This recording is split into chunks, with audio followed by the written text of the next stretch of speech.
Tá pronto para mais uma pitadinha de sal? E aí, pessoal, sejam muito bem-vindos ao Talk Sal, aquele nosso papo com uma pitadinha de política. Roda a vinheta que hoje é dia de empreender. Nosso papo de hoje é com um empreendedor que empreende em empreendedores. Parece confuso, né? Já vais entender.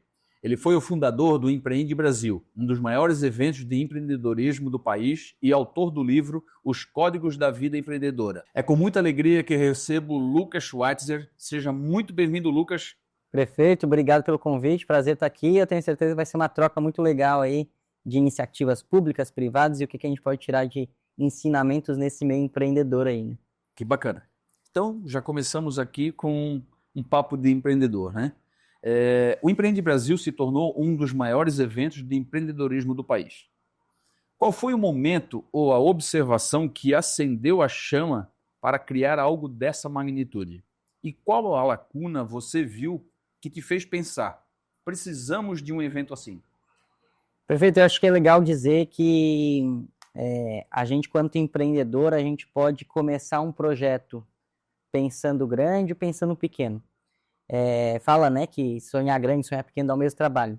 E lá atrás, quando eu enxerguei essa oportunidade, eu já vou trazer mais contexto, mas quando eu enxerguei essa oportunidade, foi uma oportunidade que eu mirei com cabeça nas nuvens e pés no chão. E quando eu olhei a oportunidade de mercado há 12 anos atrás, pouco se falava de empreendedorismo, pouco tinha-se acesso a tantos conteúdos como a gente tem hoje. E para eu aprender mais com outros empreendedores, grandes empreendedores do Brasil, eu tinha sempre que me deslocar para São Paulo. E aí eu comecei a entender, eu comecei a empreender muito cedo, eu acabei perdendo meus pais no final da minha adolescência. Minha mãe faleceu de câncer quando eu tinha 15 anos, logo depois meu pai entrou em depressão, acabou se suicidando quando eu tinha 18 anos. E aí eu tive no empreendedorismo uma forma de transformação, uma forma diferente de seguir a minha vida. E eu, com 18 anos, minha resposta para aquilo que a vida me fez foi empreender, né? De ser protagonista da minha história e não vítima da minha história. Então eu tive muito forte comigo essa questão de criar o meu negócio. Já sabia que era no mercado de eventos, né? Eu já vinha em movimento em relação a isso. E aí, quando eu comecei a abrir meu negócio com 18 anos, eu comecei a dar palestras em universidades com 19 anos, e eu comecei a ver que todo mundo queria saber mais sobre empreendedorismo, né? Eu comecei a falar muito sobre empreendedorismo jovem naquela época, e eu percebi que o tema empreendedorismo estava numa crescente.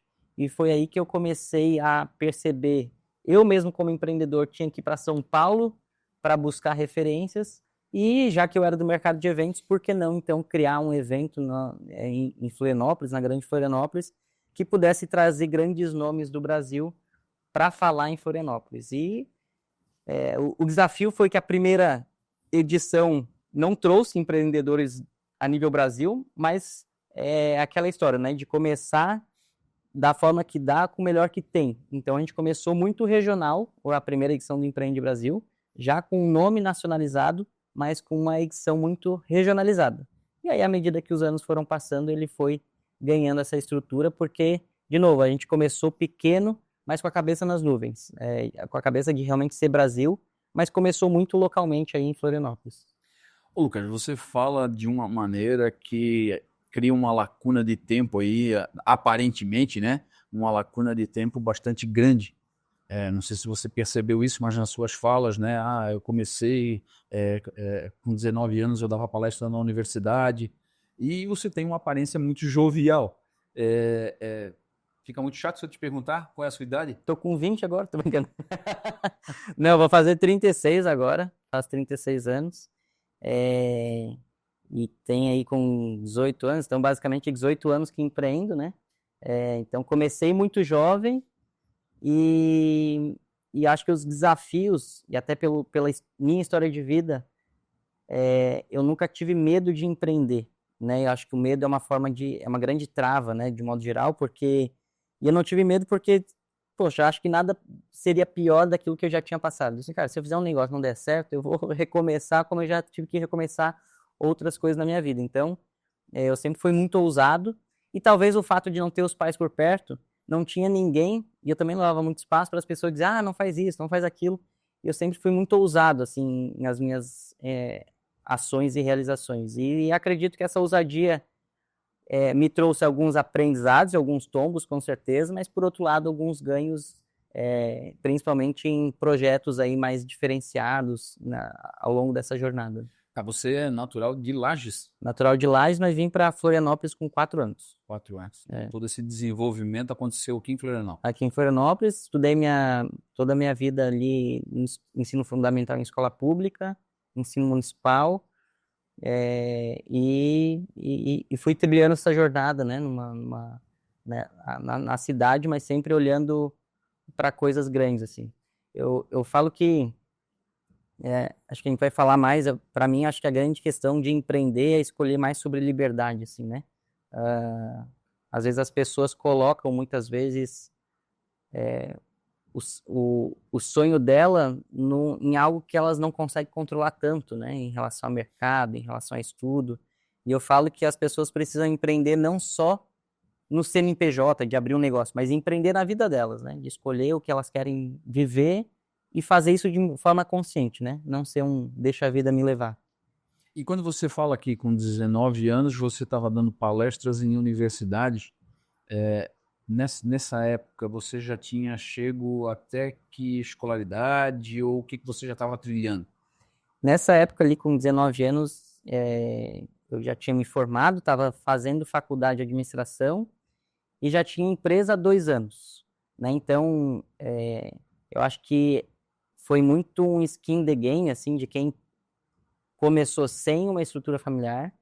Eu comecei, acho que é legal falar, a minha primeira empresa era um portal de entretenimento que ele divulgava a agenda de eventos da cidade de Biguaçu, São José, Florianópolis, até Balneário. Então a gente divulgava restaurantes, bares, que era uma forma de eu ter contato com quem organizava eventos na cidade na época, que já era o mercado que eu queria entrar. E esse projeto só foi possível dar esse start inicial porque eu participei de um programa de apoio ao empreendedorismo de jovem de baixa renda. E era uma iniciativa que tinha esse cunho aí social, né? Então, eu comecei esse projeto e o projeto ele foi avançando e foi um projeto importante. Então, acho que eu trago isso, a importância de projetos sociais, né? De incentivo ao empreendedorismo, seja da iniciativa pública, da iniciativa privada, de ONGs, porque o meu projeto, a minha primeira empresa, nasceu de um projeto onde eu já tinha essa ideia e com certeza isso me ajudou a dar esse pontapé inicial, né? Mas essa tratativa toda para a construção da plataforma, para a divulgação, para as negociações comerciais, né, de você receber todo o feedback de exposição que você fazia, tudo isso era você ou você montou uma estrutura ou já entrou numa estrutura montada? Não, era eu presa, né? Então eu presa, depois eu convidei um amigo que a gente estudou junto para ser meu sócio, então era mais de gestão, ele mais da publicidade. E a gente construindo mesmo.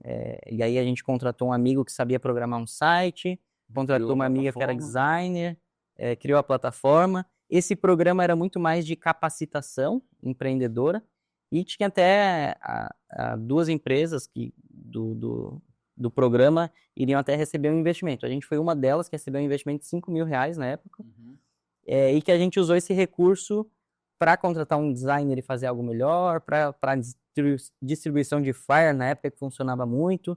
Então a gente usou esse recurso para dar essa alavancada em promoção, porque criar um portal nada mais é do que uma loja no deserto, né? Ninguém entra porque não consegue ver. Então tinha que levar fluxo para o site e foi assim que a gente começou essa jornada empreendedora. Então vamos lá, transformar uma ideia grandiosa em realidade exige muita coragem. E, pelo que você conta da sua história, isso não faltou, né? Não faltava. Conta um pouco sobre os desafios iniciais do Empreende Brasil. Quais foram os maiores nãos que você ouviu e o que te manteve firme para transformar esses nãos em sims? Acho que é legal trazer que desde da primeira edição do Empreende Brasil, e hoje o Empreende Brasil, a gente está, né, já nacionalmente, na Amazônia, Mato Grosso, São Paulo, mas desde a primeira edição do Empreende Brasil, a gente buscou formas de ser diferente. Então, a primeira grande diferenciação do Empreende Brasil, na primeira edição, foi a gente se tornar um evento que durasse 24 horas ininterruptas. Ou seja, o Empreende Brasil, na primeira edição, ele começou às 8 da manhã de uma quinta-feira e foi até às 8 da manhã de uma sexta-feira, inclusive com programações de madrugada. Essa foi uma estratégia que a gente teve, muito mais para a gente chamar a atenção de que não era só um evento de palestras e conteúdo, mas sim algo muito diferente. E essa ação específica nos rendeu mais de R$500 mil em mídia espontânea na época, que daí veio cobertura de toda a imprensa, né, estadual. E aí realmente colocou a primeira edição do Empreende Brasil já como um evento diferenciado e já nas notícias em todo o estado, né, em todos os veículos. Então, a gente sempre buscou formas de fazer diferente. Então, essa foi a primeira inovação que a gente teve. Outra grande inovação que a gente teve foi trazer artistas do show business para dentro do palco de negócios. Então, a Anitta foi a primeira palestra que a Anitta fez para falar da sua carreira enquanto empresária, né, empreendedora que ela é. Então, a Anitta a gente trouxe em 2019, onde pouco se dava espaço, né, para artistas falar do seu negócio. O Zezé de Camargo, inclusive, foi outro artista que veio também na edição do Empreende Brasil em 2022 para falar do lado empreendedor, né, da história do Zezé de Camargo, enfim. Então, a gente sempre buscou formas diferentes de impactar as pessoas através dos eventos, dos conteúdos, né? Então, a cada ano é um projeto que começa do zero, né? A expectativa ela vai crescendo. A gente fala que sucesso do passado não garante futuro. Então, cada nova edição a gente tem toda uma complexidade aí para ver de que forma que a gente vai ser diferente, porque já é uma expectativa, né? E empreendedor, no final das contas, né, Samir, se não estiver inovando, ele vai estar deixando oportunidade de passar. Então, esse é o nosso desafio, ano a ano, e a cada vez que a gente cresce aí, a edição do esse primeiro evento foi onde? Essa primeira edição? A primeira edição aconteceu numa casa noturna, que era a Fields, uma casa noturna que tinha em Florianópolis. E essa negociação, acho que é legal até falar, a gente não tinha dinheiro para fazer.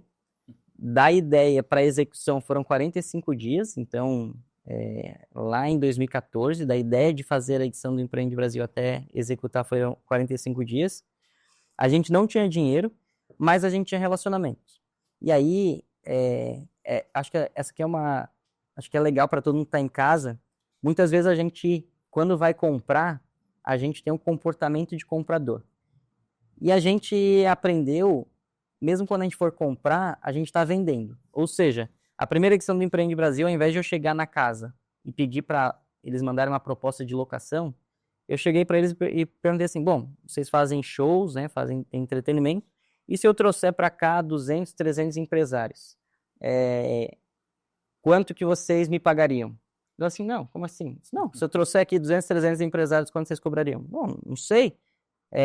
E se eu trouxer 200, 300 empresários, vocês não me cobrariam nada de locação? Não, se tu trouxer esse público, a gente não cobra nada de locação, mas a gente também não te paga. E assim, então, beleza. Então, não me cobra locação, eu pago os serviços e tal, daí a gente dividiu os serviços. Então, acho que é legal que mesmo quando a gente estiver comprando, a gente pode estar vendendo, né? Então, era uma oportunidade para casa, para a gente também era uma oportunidade. E aí, foi assim que surgiu o primeiro local, né, da edição do Empreende Brasil.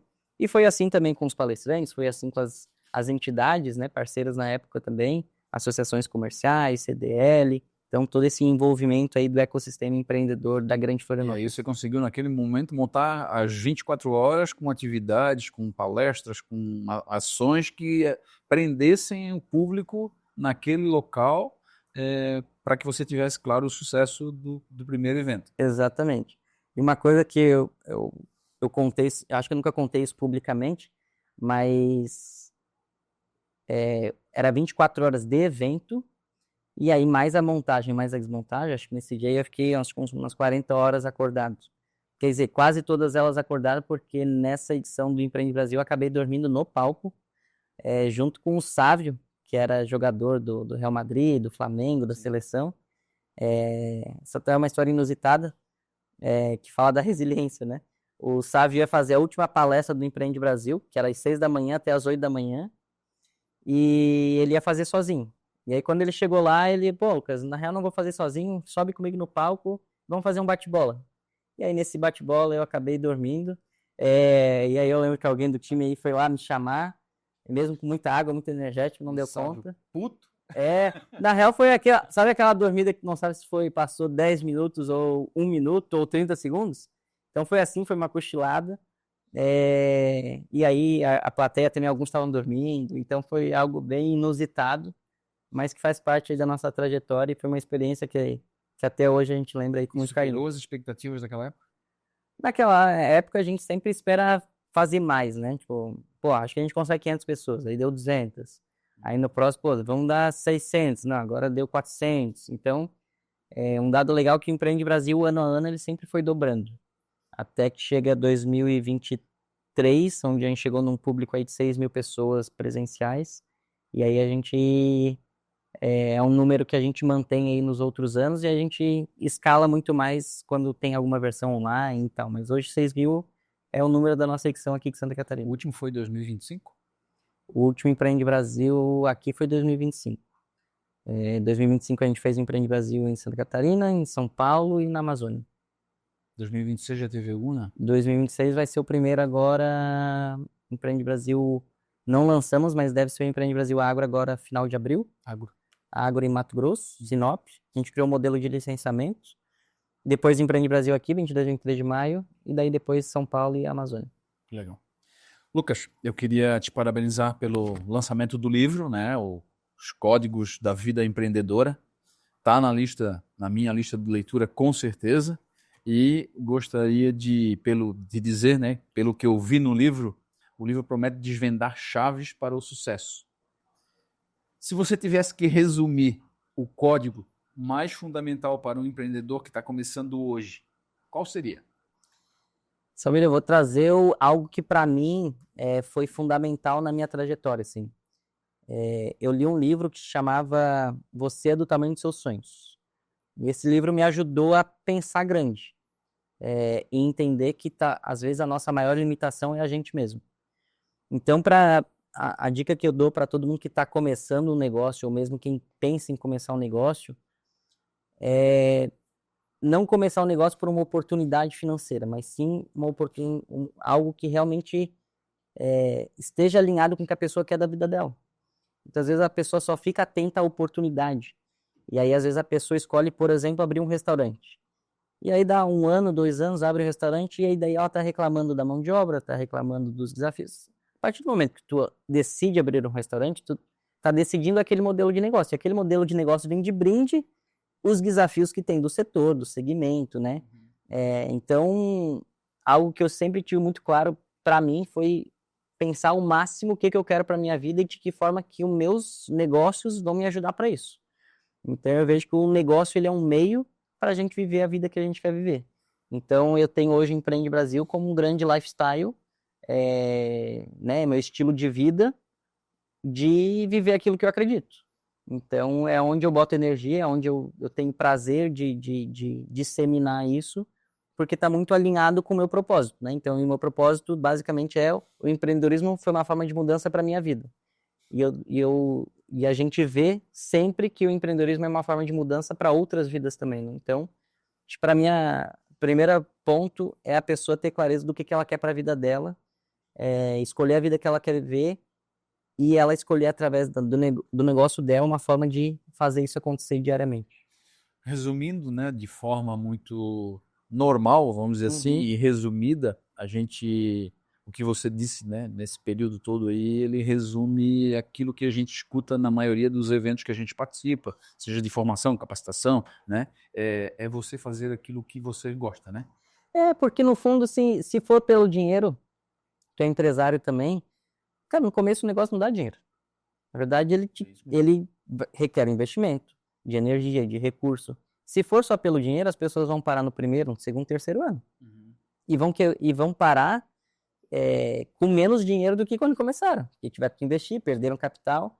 Então, o dinheiro ele é um meio, né? Ele não pode ser o fim. Então, tem que ser com aquilo que a pessoa gosta, porque a gente passa as melhores horas dos nossos dias, os melhores dias da nossa vida trabalhando.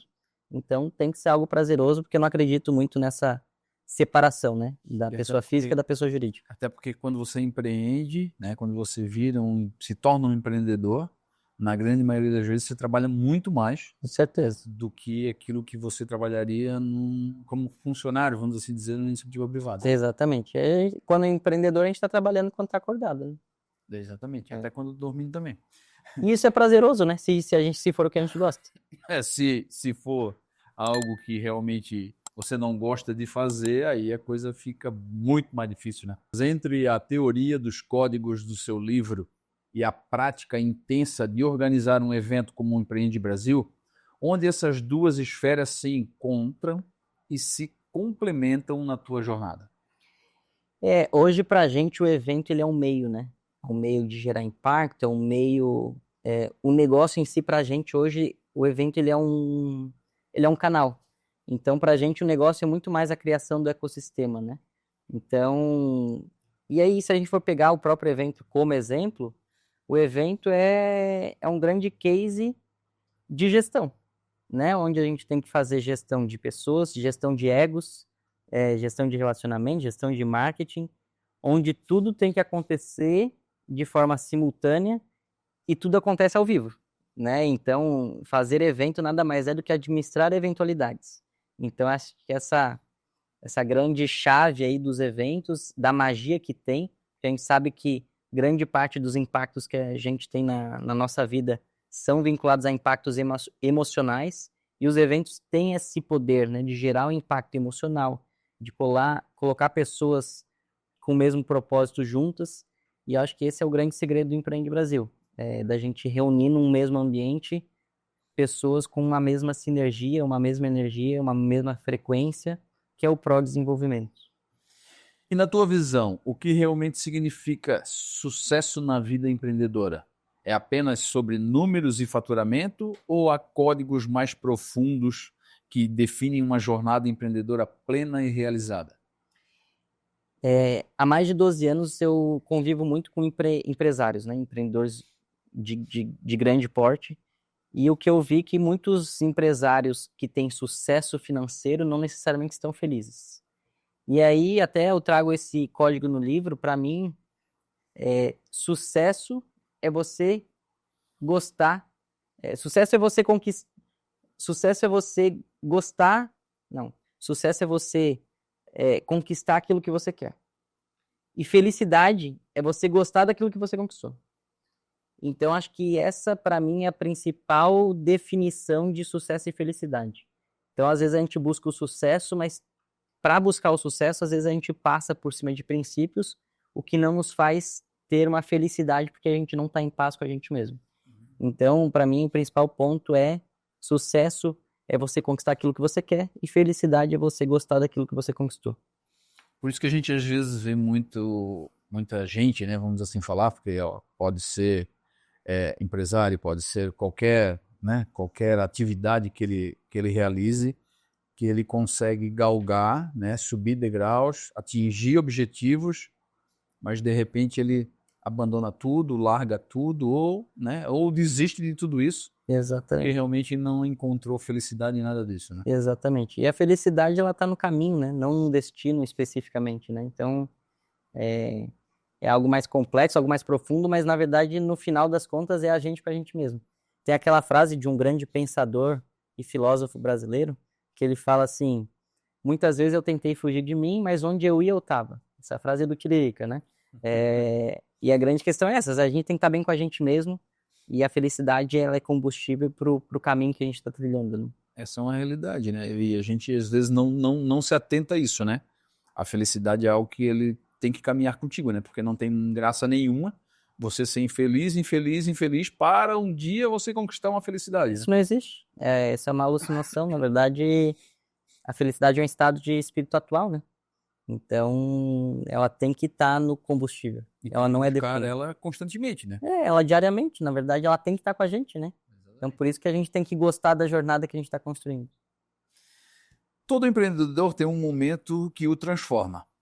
Houve alguma experiência, seja um erro ou um acerto inesperado, que mudou radicalmente a tua perspectiva sobre empreender?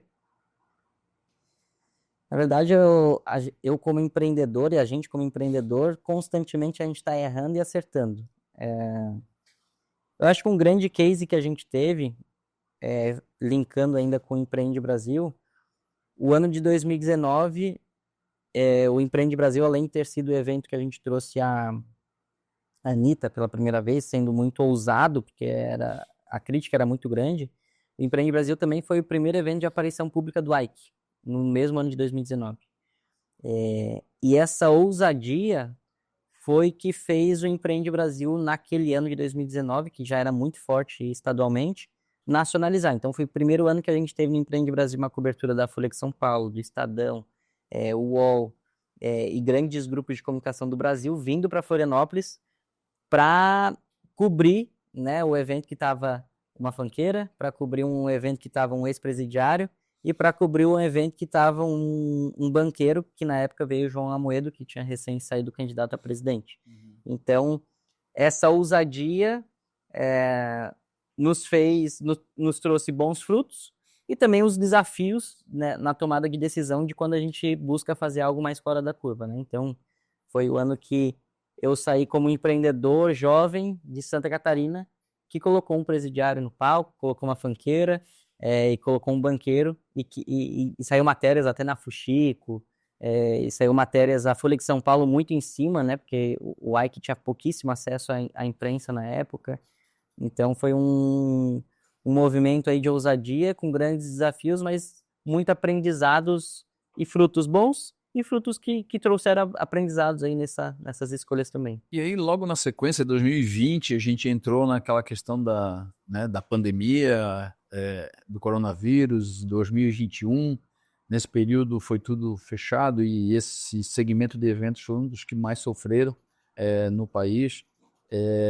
Como é que você passou por aquele período tumultuário? Queimando o caixa que tinha guardado. Eu tinha bastante. Então a gente foi um período interessante, por outro lado, porque a gente teve que repensar o modelo.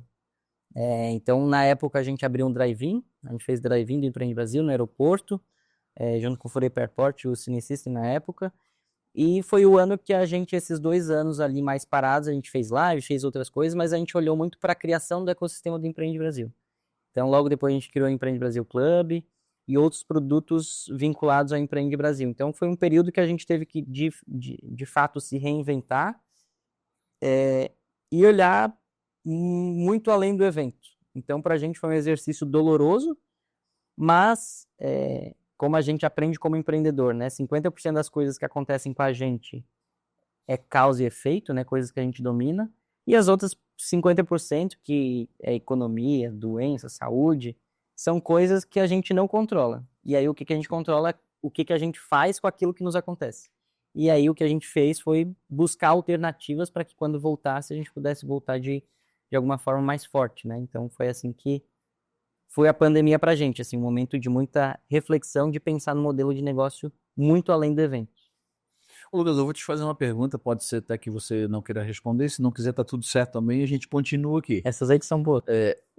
Vamos lá, você fala do Empreende Brasil, né? Toda a logística do evento, a organização, como é a funcionalidade do evento, mas eu vou te fazer uma pergunta bem direta. Aonde vocês ganham financeiramente com o evento Empreende Brasil? O Empreende Brasil ele tem 2 principais gerações de receita: ingresso e patrocínio. O Empreende Brasil para a gente hoje ele é canal para outros produtos nossos. Então a gente tem hoje o Empreende Brasil Club. Então a gente vende o Empreende Brasil Club, que é a nossa recorrência anual dentro do Empreende Brasil, então é nosso pico de vendas. E o Empreende Brasil nos abre outras portas de outros negócios para outros projetos, né? Então o evento para a gente ele tem esse buzz, então tem um ganho financeiro aí. Hoje, com o crescimento da marca, o modelo que a gente criou de licenciamento é um modelo que a gente não tem mais risco no projeto, então já é uma geração de receita direta e depois royalties, né, de acordo com o projeto do sucesso. Então, hoje a gente ganha diretamente com a soma desses produtos, né? Ingresso, patrocínio, e aí tem aquelas formas indiretas de patrocínio que é permuta, né? Então, o famoso escambo, né? De antigamente. Então, cara, não tem um recurso para investir, mas eu vou ter que investir isso daqui, então a gente troca serviço. E é assim que essa mágica acontece, né? Então, basicamente, a gente tem que ter uma geração de receita maior do que o custo. E o fato da gente já ser do mercado de eventos, a gente também consegue fazer algumas negociações especiais para que a gente tenha um menor custo possível, com uma melhor entrega possível e uma geração de receita que se complemente. Então, esse que é o fator-chave do setor eventos. E a grande questão é que evento hoje é uma grande plataforma de atenção, né? Hoje o que as pessoas mais querem é espaço dentro do Empreende Brasil, ou no palco do Empreende Brasil, ou na feira do Empreende Brasil, para ter a atenção das pessoas, porque cada vez mais as pessoas estão consumindo conteúdos de 15 segundos e não mais conteúdos de 40 minutos, 1 hora, né? Que são os conteúdos que a gente tem no Empreende Brasil. E hoje o Empreende Brasil, ele é uma marca. É uma marca, hoje ela é registrada aí para diversas ações, e o nosso principal objetivo como marca, como ecossistema, é ser a marca que representa o empreendedor brasileiro. Não só no Brasil, mas empreendedores brasileiros fora do Brasil também, que é o nosso plano de expansão para 27, de internacionalização. Eu vejo que talvez é uma forma moderna de ver o que as entidades empresariais fizeram. Só que o modelo de associação ele é diferente, né? A associação muda a gestão a cada ano, né? Associação comercial, outras associações, cada um tem o seu objetivo muito específico municipalmente. E o Empreende Brasil, ele se tornou o lugar que junta várias comunidades empreendedoras dentro do Empreende Brasil. Então é um lugar que está as federações das indústrias, as CDLs, as associações comerciais, prefeituras, governos, iniciativa privada, universidades. Então, todo o ecossistema, esse ecossistema que compõe, a gente quer que sejam parte do Empreende Brasil. E o Empreende Brasil ser esse grande polo aí que conecta essas mentes brilhantes aí do empreendedorismo nacional. Mas hoje, todo e qualquer evento, ele parte de vocês. A realização do evento, ou, por exemplo, eu trabalho com eventos lá no estado X e gostei do modelo, participei de um evento promovido por vocês e gostaria de levar para minha cidade, por exemplo. Pode levar como licenciado, mas a entrega é nossa. Então, a equipe de organização, produção e marketing, ela é toda nossa. E aí pode ter sim a produção local. Mas toda essa essência, toda a curatoria muitas vezes é feita em conjunto, mas a gente mantém a entrega, né, o padrão, porque serviço ele é complexo, né? Então, tanto que os nossos licenciados, eles não são do mercado de eventos. Eles querem ter a edição do Empreende Brasil por outros objetivos, né? Muito mais institucionalizado, formas diferentes de abrir portas, né? Então, é isso que traz ter a marca do Empreende Brasil te traz muita autoridade e representatividade, né? Em região, segmento. Mas esse teu time, então, hoje é um time grande. É um time grande, é um time forte. E o mercado de eventos a gente vai inflando conforme os projetos, né? Então a gente tem as cabeças pensantes num time mais enxuto. Hoje a gente é em torno de 30 e poucas pessoas no grupo. Legal. E aí, à medida que vai chegando perto esses projetos, a gente vai inflando a equipe de pessoas que já trabalham com a gente ou já tem muito processo definido também, né? Então a gente tem uma equipe grande aí, Brasil afora. E contrata esses processos no mercado. Exato. Daí contrata por um período temporário de trabalho.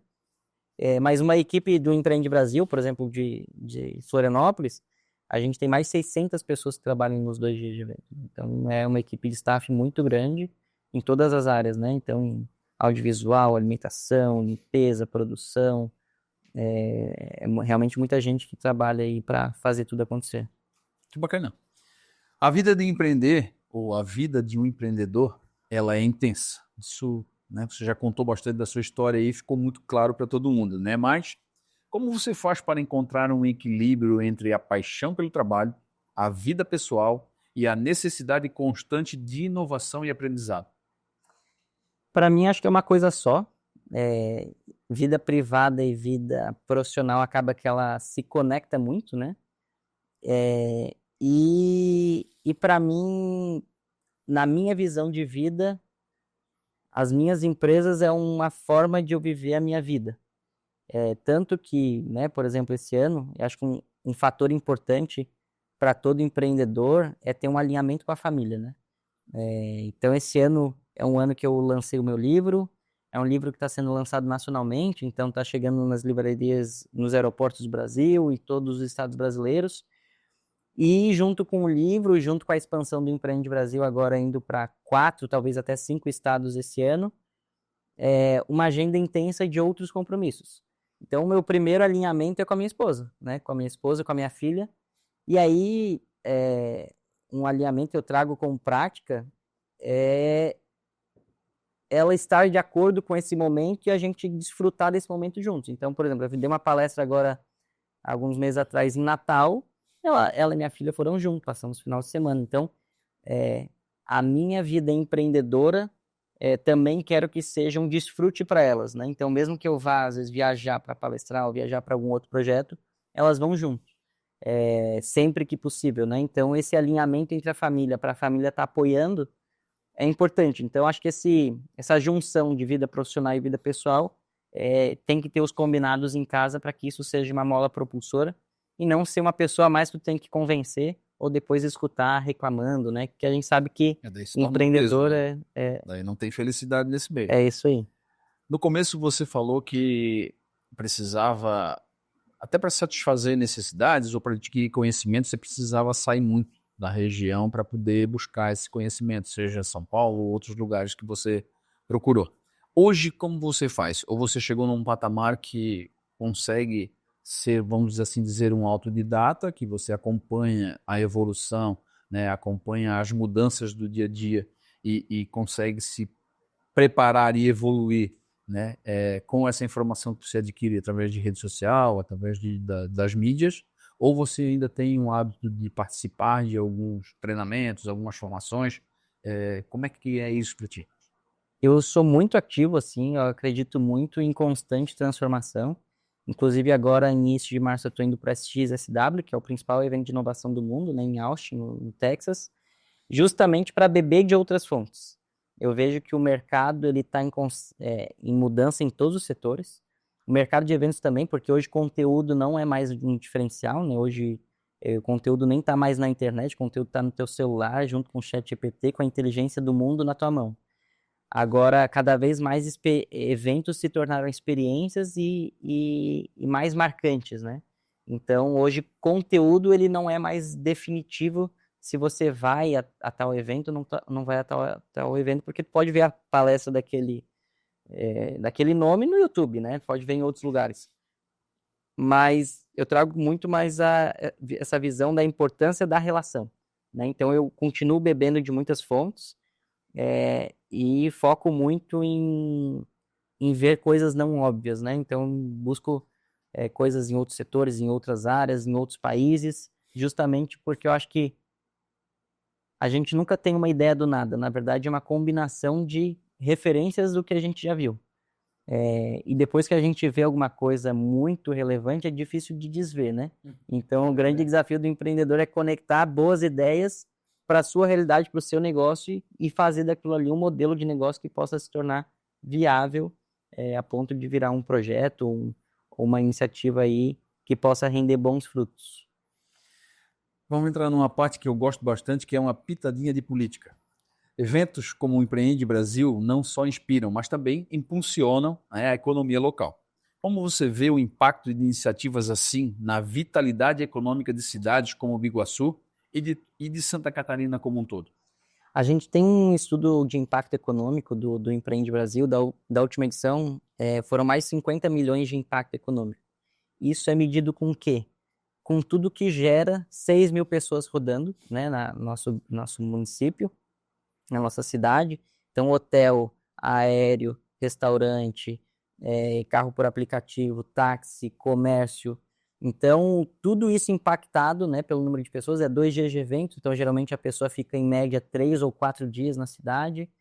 Então, a gente tem um grande impacto econômico, fora os impactos econômicos gerados no negócio em si. Inclusive, a prefeitura de Biguaçu tem um case que foi a primeira prefeitura, primeiro órgão municipal que teve um espaço de stand dentro do Empreende Brasil.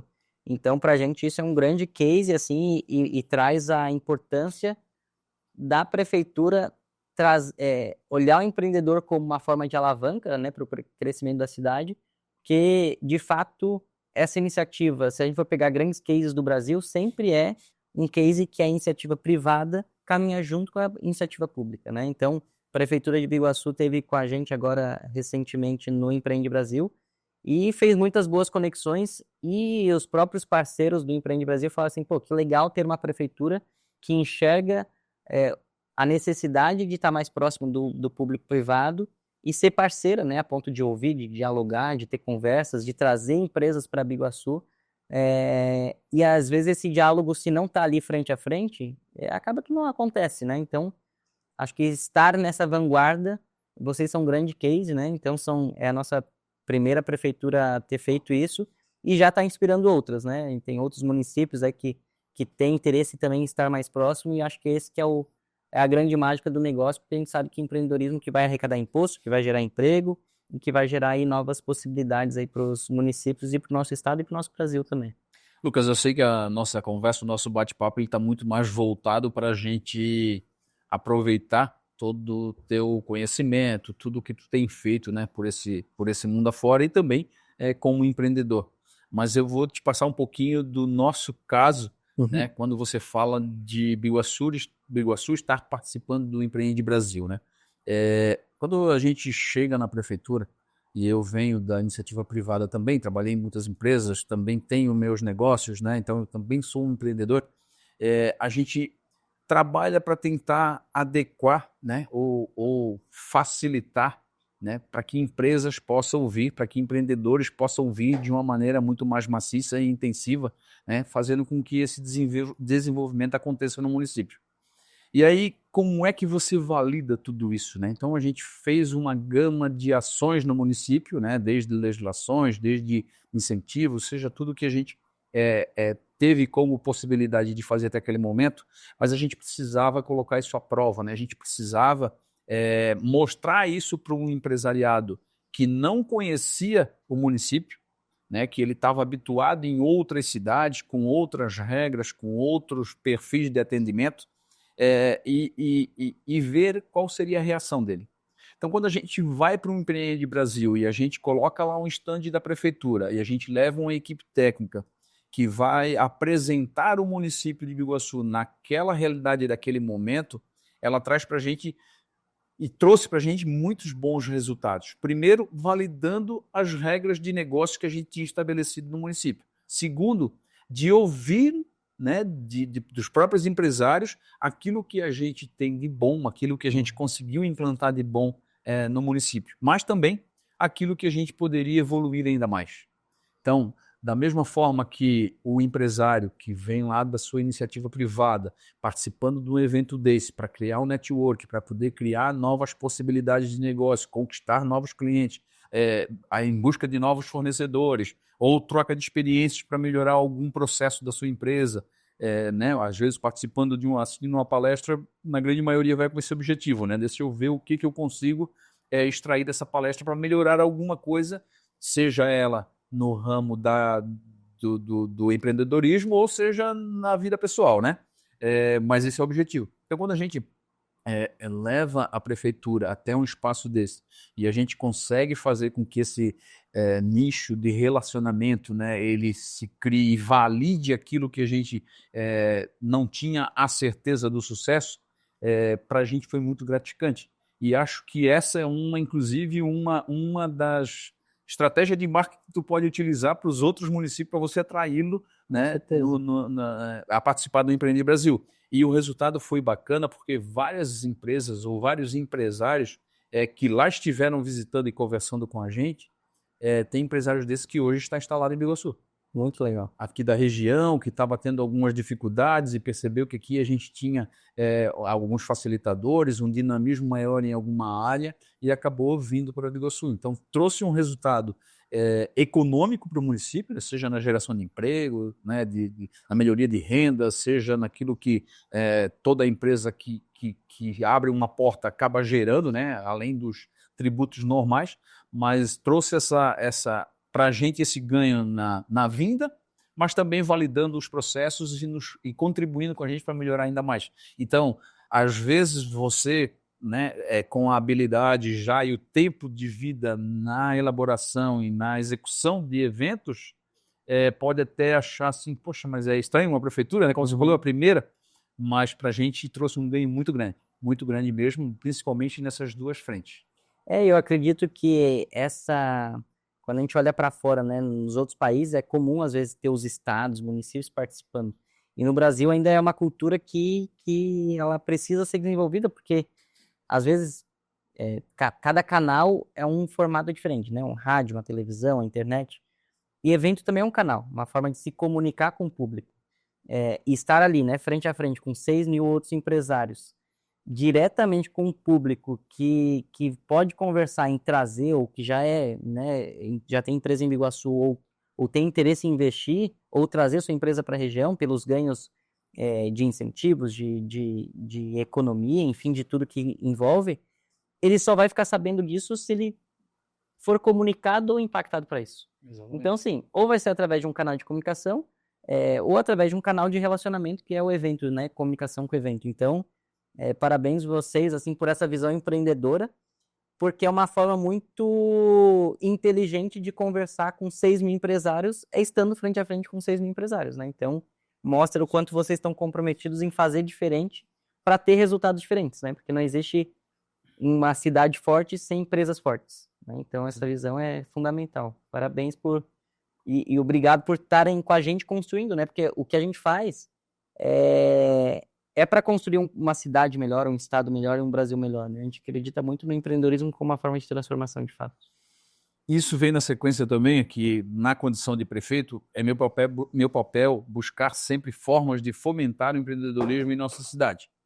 Na sua visão, que tipo de ambiente e que ações o poder público municipal pode e deve promover para criar um ecossistema empreendedor mais vibrante e acolhedor para novos negócios e talentos? Eu acho que o principal ponto é essa iniciativa privada e a pública estarem juntas, né? Então, acho que essa união das iniciativas, de não ter essa distância, né? E, então, participar das reuniões em conjunto, seja através das associações, através dos eventos, esse diálogo aberto para uma construção de um ambiente melhor, mais competitivo e mais gerador de oportunidades, eu acredito que a fala tem que ser sobre proximidade. Tem que estar próximo, tem que ter diálogo aberto e tem que estar aberto a buscar o melhor para a cidade, né? No final das contas, todo mundo quer mais prosperidade, todo mundo quer um emprego melhor, todo mundo quer arrecadar mais, e tem caminhos para isso, desde que a gente olhe juntos, né, para a mesma direção. Então, acho que essa união dessa conversa, de estar num canal aberto, acho que é o principal ponto aí de desenvolver projetos que partem desse relacionamento mais próximo aí, público e privado. Que bacana. O Empreende Brasil é um exemplo de iniciativa privada com grande impacto público.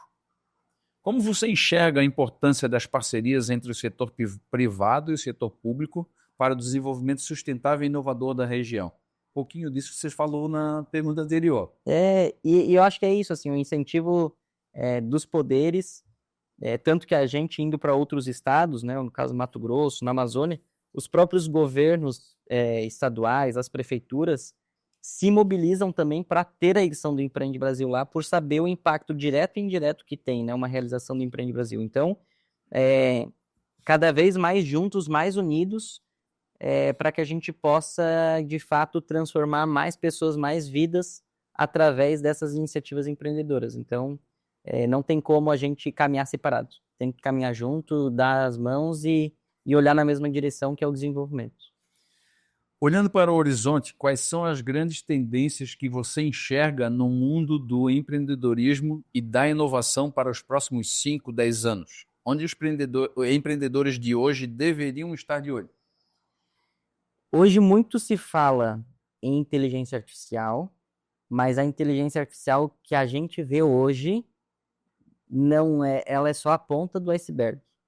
E aí eu tenho conversado com grandes empresários, inclusive vinculados ao MIT, a Google, a Meta, e vai vir uma revolução aí muito grande, que a inteligência artificial que a gente vê hoje basicamente é um chat GPT para fazer um texto melhor ou ter alguma ideia diferente.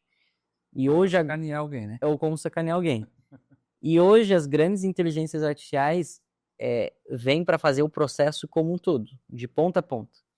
Então, essa ruptura está muito perto de chegar. A gente não está conseguindo ver aqui ainda, mas já tem... a gente já está começando a implementar alguns processos na nossa empresa de ponta a ponta. Então, vou te dar um exemplo. Recrutamento e seleção, hoje tem inteligência artificial que faz o recrutamento e seleção de empresa de ponta a ponta. Seleção de currículo, divulga vaga, tudo automático, tudo sem ter que passar por pessoas. Então, eu vejo que vem essa grande revolução e cada vez mais as pessoas vão ter que ser boa com pessoas, né? Acho que tudo que é automatizado, a máquina vai fazer, e tudo que é humanizado, a gente vai ter que dar conta de adaptar para olhar para isso. Então, as relações, a importância de criação de ecossistemas e relacionamento, para mim, hoje é o grande diferencial. Porque inteligência já não é um diferencial, setor produtivo de indústria ou tecnologia também já não é um grande diferencial, hoje está muito acessível isso, mas criação de comunidade, criação de relacionamento é o grande diferencial, eu vejo. Então, é onde a gente está botando grande energia, porque a partir do momento que tu tem um produto que entrega a mesma coisa, mas tu tem um relacionamento diferente com aquele empreendedor, geralmente o relacionamento ele vai pesar muito, né, para uma entrega parecida. Então, cada vez mais as pessoas possam olhar para o seu macroambiente nessa criação e fortificar esse relacionamento entre pessoas. Acho que esse vai ser um grande diferencial. Mas você acha, você deve lembrar um pouco da sua infância, adolescência, os níveis de relacionamento que se tinham interpessoal e os níveis hoje. Você acha que a tendência ela faz com que a gente volte a um passado na questão dos relacionamentos, eram muito mais próximos, mais sinceros, muito mais direto, ou a gente se afaste cada vez mais, que é mais ou menos o que a gente vê acontecer hoje? Eu acredito muito na tendência de ter um relacionamento próximo com pessoas chaves, mas eu vejo esse relacionamento afastado na criação de audiência. Então, hoje, quem tem mais poder hoje é quem é mais escutado. Quem é mais escutado é quem tem mais audiência. Hoje, cada pessoa pode ser um canal de comunicação. Né? Então, existe um canal de comunicação que pode ser de uma marca ou de um influenciador. E todos nós somos, de certa forma, influenciadores daqueles que nos escutam. Então, um relacionamento, eu falo não só o relacionamento interpessoal, mas também um relacionamento nosso com o nosso público distante, que é o público da internet, que é onde a gente consegue ganhar escala. Então, eu vejo que hoje grandes poderes estão nos relacionamentos, de onde consegue construir esse ecossistema, essas bolhas. Quanto mais relacionamento você tiver com pessoas que te escutam e que você consegue influenciar, mais tendência você tem a ter um poder de se relacionar e de influenciar no meio que você está também. Então, eu acredito que a gente vai ter que ser ambidestro nesse sentido, de saber lidar com o virtual, e também é uma ação de relacionamento, e saber lidar com o físico e de que forma que isso se junta para potencializar e não ser algo que vai afastar. Já que a gente está nesse tema e fugindo um pouquinho, claro, da nossa linha de atuação durante todo o programa, vamos assim dizer, mas dentro dessa vida, né, vamos assim dizer, do influenciador, das redes sociais, você acredita que a gente passe a ter uma liberdade maior ou uma regulação maior nos conteúdos que são disponibilizados? Eu acredito que a gente tem um grande desafio, que cada um se tornou um porta-voz, né? E aí, com isso, a gente não consegue, às vezes, mais saber o que é verdade, o que não é. Tem um lado bom e tem um lado ruim, mas eu acredito que deva vir algo de regulamentação, talvez de leis mais severas para aquilo que não for verídico. Deve se caminhar para isso, até para que os bons não sejam punidos pelos maus, né, de quem faz mau uso disso. Mas a gente tem que cuidar muito da regulação, né? Até onde isso até onde isso funciona, até onde isso não funciona. A gente tem um grande desafio que hoje todo mundo emite opinião sobre tudo, né? Mas nem todo lugar é assim. Então, eu acredito que deva haver regulação, mas tem que é uma linha muito tênue, né? E tem que ser cuidada. Mas continua, quem tem mais voz é aquele que se relaciona melhor com as comunidades, né? Com as comunidades na internet e tal. Então, eu vejo que ter audiência hoje é um grande poder de influência. Vamos em frente. Além do mundo dos negócios, existe alguma paixão, hobby ou atividade que te inspira, que recarrega a sua a criatividade e te ajuda a ter novas ideias para o Empreende Brasil ou para os seus próprios projetos? Eu gosto muito de viajar. Eu acho que viajar é uma ótima forma de tangibilizar experiências diferentes. E gosto de viver experiências diferentes e também em questões de aventura, assim. Seja fazer um esporte novo, agora vou fazer um triatlo no final do ano, pilotar carro. Gosto de ter aventuras diferentes aí que desbloqueia alguns medos, né? A gente sempre tem desbloqueios a serem feitos. E na minha vida, todo desbloqueio que eu fiz de alguma aventura muito grande, isso me ajudou na minha vida pessoal também. Então, quando eu saltei de paraquedas, quando eu entrei na jaula de um leão, na jaula de um tigre, isso me fez desbloquear aquele medo para que, porra, se eu errar esse negócio, tudo bem, depois que eu entrei na jaula de um leão, né? Então, Mas o leão estava amarrado lá, né? não tava solto. Tá certo. Tá certo. Mas agora que eu sou pai de família, não entraria. Mas já entrei e tá registrado. É sério? É sério.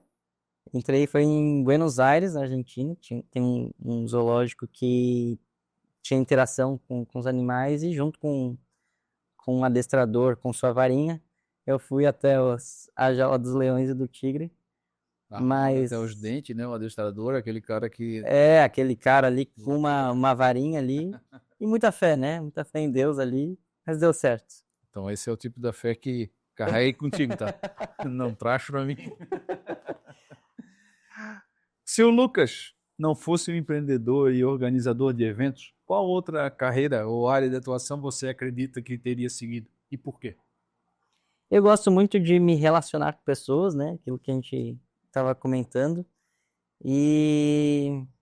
Mas eu não sou apegado a um setor, assim. Acho que até essa questão do mercado de eventos, hoje para mim é meio, né? Então para mim já virou parte, assim, não é mais só o desafio do evento em si. Então hoje eu tenho olhado muito para outros mercados, assim, construção civil, mercado imobiliário. Então eu gosto de me relacionar, gosto de criar impacto na vida das Mas pessoas. o que é olhar? Olhar é o quê? Investir nessas áreas ou é...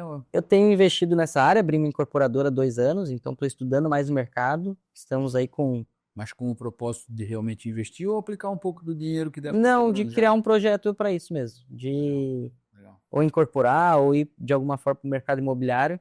É um mercado que eu tenho olhado acho que até nossa região, né? Biguaçu, Florianópolis, Balneário, são cidades que têm cada vez um metro quadrado tem crescido muito. E Santa Catarina é de fato uma bolha em relação ao restante do Brasil. Então acho que tem muitas oportunidades aqui que podem ser aproveitadas e fazer um impacto ainda maior para a cidade, né? Então tenho olhado mais para isso.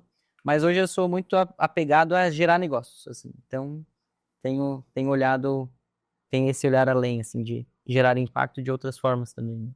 Visualizou uma oportunidade e abraça. Mas aí tem que estar alinhado com o plano, assim, né? Porque às vezes tem muita oportunidade boa, mas que te tira do foco. Sim. Então hoje eu olho para menos coisas, mas coisas de maior impacto. Estou muito olhado mais para o essencialismo, né? Então menos projetos, mais projetos de maior impacto.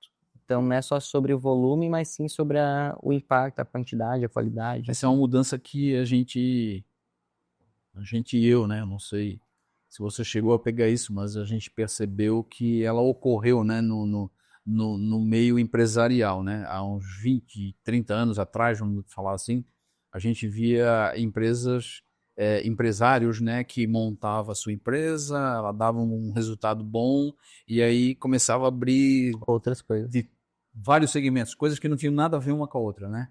Hoje a gente já percebe que... porque no final das contas provavelmente não dá certo, né?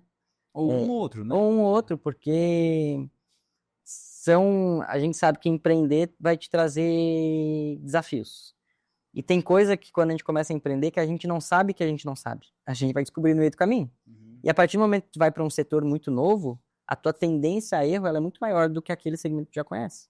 Então, na época talvez era inocência ou talvez até falta de conhecimento que esse modelo não daria certo.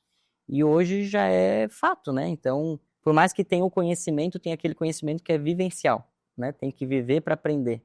Então, cada vez mais eu tenho visto pessoas mais nichadas, mais focadas, para que possa ter esse essencialismo, né? Investindo em áreas que tenham convergência, né? Porque tem uma fala, às vezes, uma coisa que eu aprendi, que às vezes a gente escuta a frase certa na hora errada. Uma delas é, não coloque todos os ovos na mesma cesta. Aí tem um complemento dessa frase que é, não tenha só ovos e não tenha só uma cesta. Mas isso depende do momento da jornada que você tiver. Se você tem uma loja, um restaurante, você está no segundo ano do restaurante, buscando fazer ele dar certo, tu já abre, sei lá, uma mecânica que não tem nada a ver, aquilo ali não vai te ajudar. Na verdade, tu não está dividindo investimento, está dividindo energia e provavelmente dividindo prejuízo, né? Ou dobrando o prejuízo. Então, se a gente for pegar na essência, as grandes empresas do mundo, os grandes empresários do mundo, eles ficaram conhecidos, ricos e milionários ou bilionários com um negócio. Depois que esse um negócio deu muito certo, aí sim eles criaram outros. Então é fazer um negócio dar certo, só precisa um, dar muito certo, e depois esse um que dá muito certo, aí sim pode diversificar, mas... Até porque daí o teu foco já é diferente nesse novo negócio, né? Exatamente. Você não vai lá para fazer ele acontecer, né? Você já faz, você trabalha mais na administração ou no acompanhamento do todo, né? Da gestão, Você já exato. coloca pessoas que vão executar isso, né? Então hoje... Isso é muito grande, como tu falou, do restaurante e da oficina mecânica. Exato. Então hoje, no final das contas, o empreendedor só precisa fazer uma coisa dar certo e dar muito certo. É só uma coisa. A gente só precisa acertar um. E só quando tu fala parece simples, Parece né? simples. E no final simples, mas não é fácil, né? Acho que mas às vezes a gente complica assim, né? Não sei se o simples é o mesmo significado, o teu simples é o mesmo do meu, né? Ou não, simples no sentido assim, é fazer um negócio dar certo. Dá muito certo. Na teoria ele é simples, né? Mas claro que na prática a teoria é diferente. Então é muito complexo, assim, mas a grosso modo o empreendedor só precisa fazer um negócio dar certo. É que às vezes a gente fica pensando em vários, né? Vou abrir uma loja aqui, depois vou fazer um negócio aqui. A gente só precisa fazer um dar certo. Qual desse um projeto que você tem que pode dar muito certo? E é nesse que tem que botar energia. Então é isso que eu vim aprendendo também. Hoje a gente tem 6 empresas no grupo. Algumas eu tô deixando de lado, algumas estou fechando, desligando alguns clientes, para focar naquilo que a gente mais acredita de impacto mesmo. É porque nessa tua trajetória, aquelas que você abriu no passado, elas continuam até hoje? Ou... Algumas sim, outras a gente fechou. Mas hoje eu estou focado muito mais em... O nosso tempo é um só, então qual que é o negócio que mais vai gerar impacto? Então eu tenho olhado muito para esse essencialismo. Lucas, eu anotei um negócio aqui para perguntar para ti, acabou passando batido, a gente mudou e eu não te perguntei. Você fala muito em eventos, né? Empreender na área de eventos, que desde pequeno você tinha... De onde é que surgiu, de onde é que nasceu essa paixão por eventos? Tem 2 fatos que é legal aqui trazer. Um que eu vi uma reportagem do Fantástico quando eu tinha 9 anos, e essa reportagem do Fantástico dizia que a fortuna daquele homem, ele tinha um monte de dinheiro empilhado em carrinho de supermercado, e esse dinheiro dele dava carrinho de supermercado entre a ponte Rio-Niterói. E aí o empresário na época era o Ike Batista, e eu perguntei para meus pais na época o que ele fazia. Só, ele é empresário. Com 9 anos eu tive a ideia de, bom, um dia eu quero ser empresário. E aí... Não era o empresário que tu queria aquela fila de carrinho. Fila de carrinho, e eu entendi que para ter aquilo tinha que ser empresário. Certo. E aí eu olhei para aquilo assim, um dia eu vou ser empresário, assim, obviamente, né, saber o que de fato era aquilo. E aí eu sempre tive comigo, assim, gostar dessa questão de relacionamento, de pessoas e tal. E aí foi meio natural, assim, da minha parte de me relacionar bem com pessoas de diferentes turmas. Então, em resumo, surge essa questão do evento no ensino médio, onde eu fazia os churrascos da turma no meu prédio na época. Para mim era uma forma de monetizar, na época meu pai já estava em depressão, já tinha um desafio financeiro ali, então eu cobrava um valor dos homens, um valor das meninas, e todo mundo ficava feliz e sobrava um dinheirinho no final. Aí começou a ficar pequeno o salão de festa do meu prédio, resolvi organizar num outro salão de eventos, aluguei um salão, contratei os monitores do colégio para ser o segurança da festa, meus amigos tocaram, o outro foi DJ. Na época do terceirão, que todo mundo só se falava em vestibular, nessa época eu tinha começado a trabalhar como office boy, ganhava um salário de R$ 400, porque meu pai tinha desaparecido, ele ficou desaparecido durante uns 10, 15 dias nessa época, me faltou o básico ali de comida, de água, luz cortada, e eu comecei a trabalhar como office boy, então eu estudava de manhã e fazia office boy no centro de Florianópolis à tarde, e nessa mesma época eu já reuni os meus amigos e tal, e sobrava um dinheiro e eu disse, já que eu preciso de um espaço maior, vou alugar um espaço, era para umas 300 pessoas, cobrei ingresso dos homens, cobrei ingresso das meninas, resumo da história, deu 10 mil de resultado de lucro essa festa, onde eu tinha um salário de R$ 400 como office boy. E num ano que eu só se falava de vestibular. Deu, cara, quantos anos eu teria que trabalhar ganhando R$ 400 para ganhar esses R$ 10.000? E eu fiz a conta longos anos, sem gastar nada, e aí eu comecei a entender que existiam outras possibilidades que não aquilo do vestibular que estavam me falando, então o mercado de eventos era algo novo para mim. E aí naquela época esse recurso, né, meu pai já estava um pouco endividado, eu acabei emprestando para ele esse recurso, mas me trouxe essa mensagem de que eu não precisava escolher entre engenharia, educação física ou administração, que existem outras possibilidades. Foi então que eu escolhi o mercado de eventos, e eu falo que a paixão é uma escolha, né? Na verdade, a gente escolhe depois que a gente encontra a aptidão. E aí, com 16 anos, eu tive essa clareza que eu queria o mercado de eventos e fui buscar fazer cursos no Rio, em São Paulo. O curso online, na época, era comprar uma apostila, ela vinha impressa pelo correio e tu estudava. Então, foi assim que eu escolhi a área de eventos e busquei me especializar muito. E eu acho que é legal trazer, porque quando a gente tem um foco muito grande numa área, a gente tem que fazer dar certo até dar certo. Não é uma opção não dar certo. E para mim não era uma opção não dar certo. Então foi aí que eu acabei me envolvendo muito cedo com as entidades também. Então fui presidente da Associação Brasileira de Empresas de Eventos em Santa Catarina, fui vice-presidente nacional, presidi o Convention Bureau também de Florianópolis, fui convidado pelo governador na época para ser conselheiro do estado de turismo, representando o segmento de eventos. Então minha carreira assim no mercado de eventos foi muito focado nessa minha escolha lá atrás. E aí eu tinha muito claro para mim que desde muito cedo ou eu estava produzindo ou eu estava desfrutando. Então, os finais de semana, se eu não estivesse trabalhando, eu estaria desfrutando, descansando. Mas eu sempre me dediquei muito assim para fazer dar certo até dar certo. No vestibular ficou? Vestibular não passei. Aí na época não tinha recurso, eu consegui bolsa de estudo. Entrei no curso de turismo, daí vi que não era o que eu queria, fui para administração e me formei em administração. E o que me ajudou no começo foi ter bolsa de estudo, porque na época, né, por tudo que passou, a bolsa de estudo me ajudou até a faculdade, fui para particular. E aí eu desbravei essa carreira empreendedora aí com muita ousadia, porque tudo que tinha para dar errado já deu, e os outros erros que foram surgindo era a etapa do processo até dar certo. Então é isso que eu tive como mentalidade. Que bacana. Parabéns. Além do seu livro, qual livro sobre empreendedorismo você mais recomenda e por quê? Eu recomendo fortemente Hábitos Atômicos. Por quê? Hábito nada mais é daquilo que a gente faz todo dia. Aquilo que a gente faz todo dia é o processo que vai nos levar para algum resultado. Então esse livro vai ajudar você a tirar os maus hábitos, a criar os bons hábitos, deixar mais fácil aquilo que é um hábito bom e deixar mais difícil aquilo que é um hábito ruim. Então esse foi um livro que me trouxe muita clareza que os nossos hábitos nada mais é do que, os nossos resultados nada mais são do que uns juros compostos do tempo dos nossos hábitos. Então se a gente tem um hábito de comer bem, o juro composto disso, a gente tem uma forma física melhor.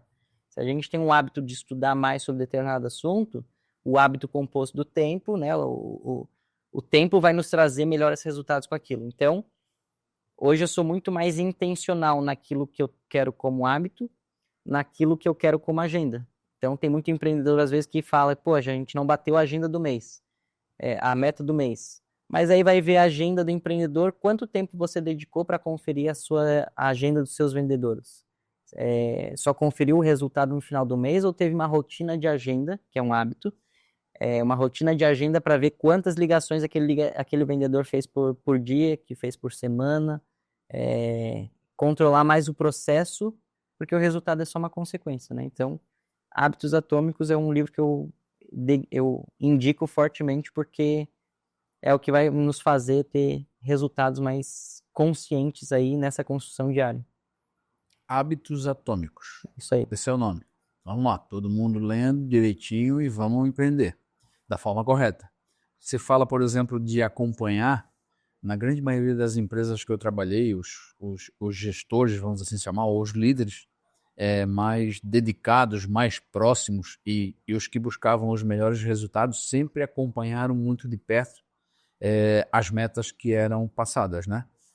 Ou até planejadas em conjunto. Não deixava realmente para... chegou no final do mês, bateu ou não bateu a meta? Aí não tem mais muito o que te fazer. Exatamente. Então, ações, o acompanhamento tem que ser constante e ações têm que ser revisadas, né, durante todo esse período para trazer de volta para a curva aquilo que está fugindo, né? Exatamente. Esse é o desafio da gestão, né?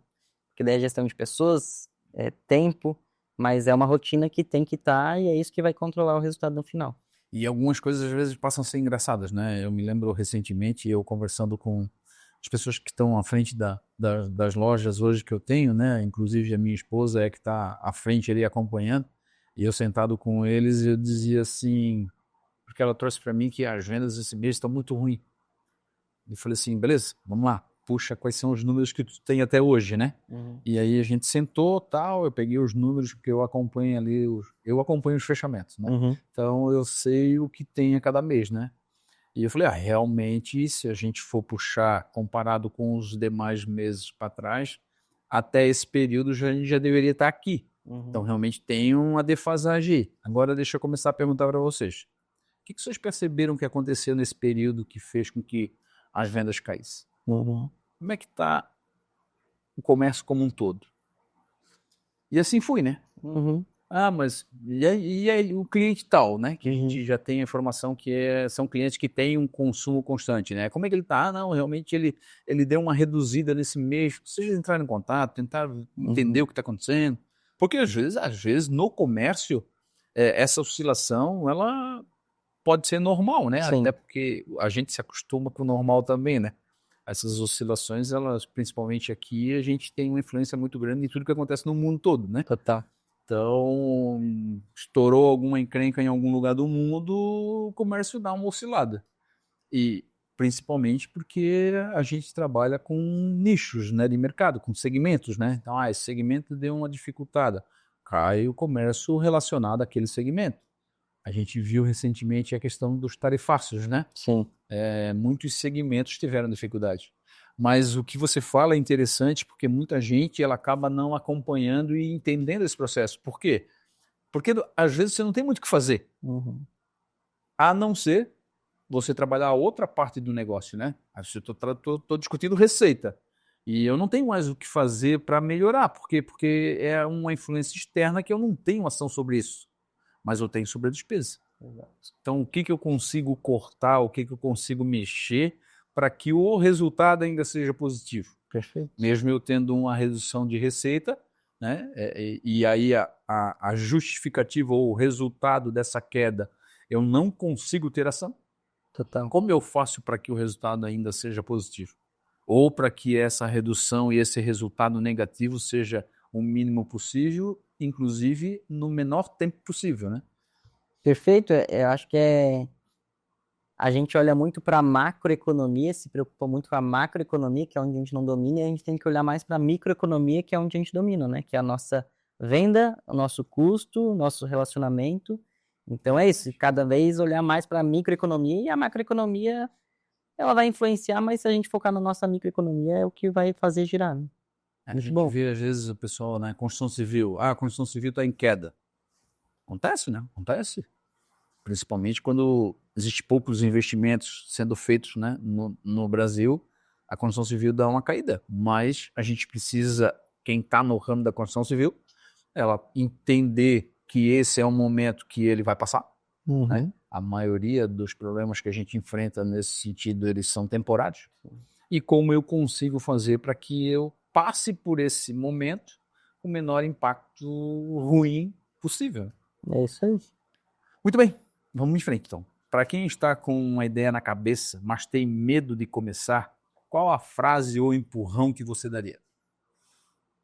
Eu teria medo de chegar no ano que vem e a pessoa tá igual. Então, acho que eu volto para aquela questão, né? Que as pessoas possam... o título do meu livro, que fala os códigos da vida empreendedora, ele é intencional para falar da vida antes de falar do negócio.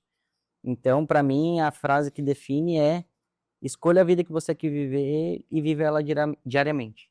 Então, se a pessoa tem algum medo, que esse medo possa ser de fazer ela se preparar para que ela rompa a barreira do medo, mas não que seja um medo que paralise ela.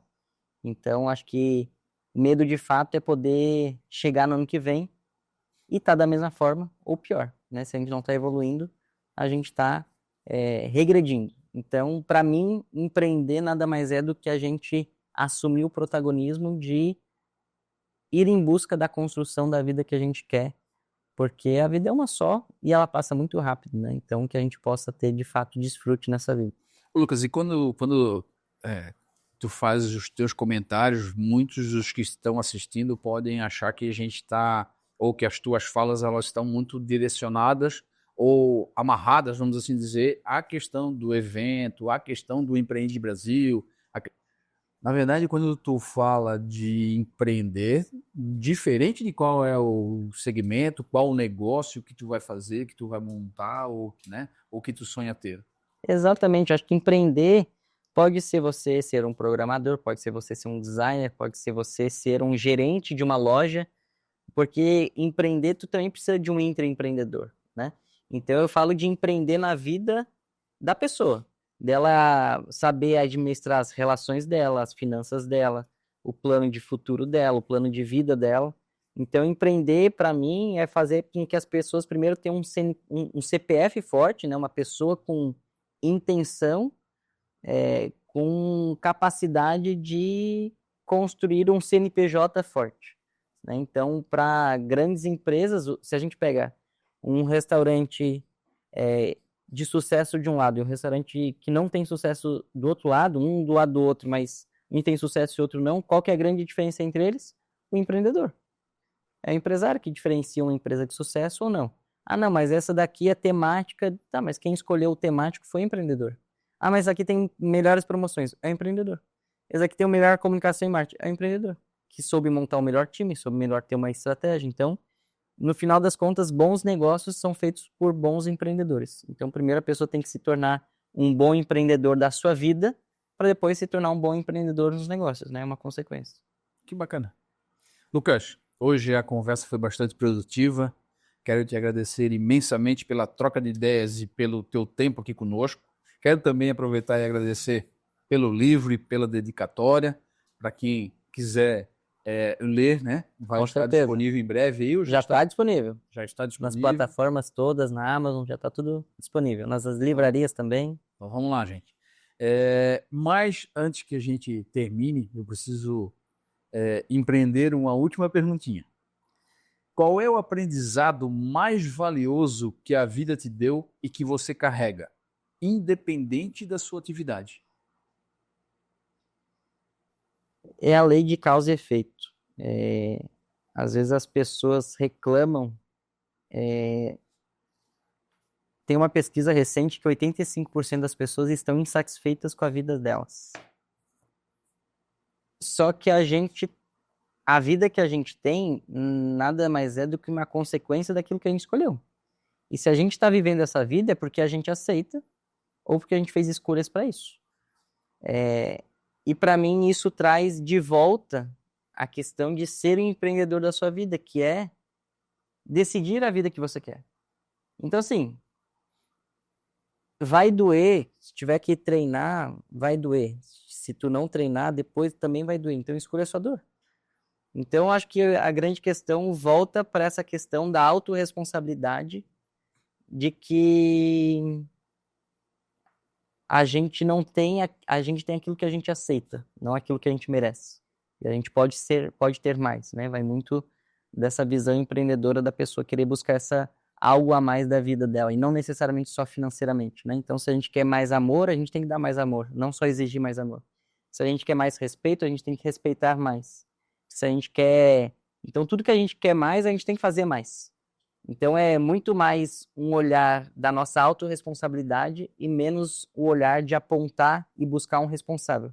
O responsável, no final das contas, é a gente com a gente mesmo. E se aquilo que nos acontece, a gente não consegue controlar, a gente é responsável por aquilo que a gente sente, né? Ou a nossa reação em relação a isso. Então, no final das contas, é a gente com a gente mesmo, essa autorresponsabilidade que eu acredito que vai fazer a gente ter uma vida mais leve, mais suave e um processo mais feliz, porque no final das contas a felicidade ela é combustível e não destino, né? Então, que a gente possa ter essa jornada aí mais clara, mais intencional e ser leve, parar de reclamar e fazer o que precisa ser feito. Bom, mais uma vez, Lucas, obrigado a você que está nos acompanhando. Espero que a gente consiga ter passado um pouquinho daquilo que, né, ou conseguido colocar à disposição algo que você possa aproveitar para a sua evolução, para você que está querendo empreender, para você que está iniciando, ou para qualquer movimento da sua vida. Quem sabe alguma das coisas que foram comentadas sirvam para aliviar um pouco esse peso, esse fardo, mas também, né, no incentivo de você crescer cada vez mais. Um abraço e até o próximo.